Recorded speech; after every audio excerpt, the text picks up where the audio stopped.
Warga yang kesetrum listrik ini diketahui bernama Daeng Amirullah, seorang pekerja bangunan. Korban pun langsung dilarikan ke rumah sakit untuk mendapatkan perawatan intensif. Peristiwa naas ini terjadi saat korban tengah mengerjakan bangunan rumah milik warga setempat. Saat tengah memasang atap, seng terkena kabel listrik milik PLN. Hanya bilang naik dulu berapa ukuran sengnya ini jarak.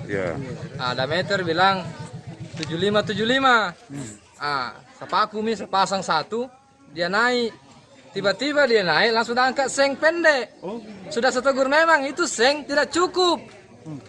Pendek, dah pasang. Tidak cukup, dah angkat kembali langsung tersentuh kabel.